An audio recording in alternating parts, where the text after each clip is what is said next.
And as you can probably tell by looking behind you, I'm a big Beatles fan. There's the Beatles' Yes. second album, I which was think your phone cover is the Beatles, right? it, Is it your yep, it was. Yeah. Yep, it is. And then even got to play on a Ringo drum kit in Liverpool. So Oh, always, love them. December the 8th, 1980, and I'm at WMC.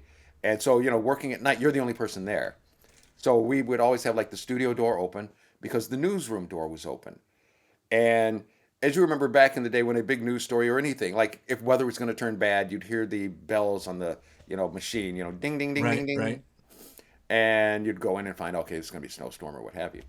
But I remember it was somewhere around 9 o'clock at night on a Monday. Next thing you know, it sounded like when I say Christmas, because it was ding, ding, ding, ding, ding, ding, ding, ding, ding, ding, ding. And it's like, whoa, what the heck's going on? So I go across and look on the teletype, and it says, "Flash from New York: former Beatle John Lennon has been shot." Oh no. And and that was all it said. Just that one line. Like, what?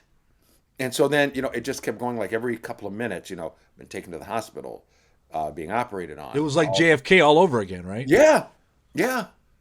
And then, finally, the one came across former Beatle John Lennon dead at the age of 40. And because we don't have things the way we do now, I mean, like now someone sneezes, you've got it on your phone, everything else, it's immediate. I called up our program director, Dave Schaefer, at the time, and I told him, I said, he picks up the phone. I said, "Hey, Dave, this is Greg at the station. What should I do?" And he says, "What do you mean?" I said, "Oh, you haven't heard?" And he says, "No," because he was at home. Honestly, he said, "I'm reading a book, Had and no nothing clue. had come across." And I told him, he said, "Oh my God." He says, "Okay, forget the programming we already have. You can play as many Beatles songs, John Lennon songs, and all like that, that you want." And all of a sudden, our phone lines just got bombarded with people calling, of course, Right. crying and upset. And, we just played all that different type of music. But that had to be, the most horrific, Yeah.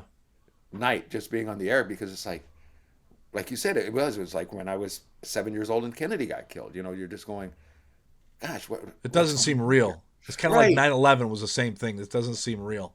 right, right. It's Yeah. like you're going to wake up from this dream or Yeah. nightmare.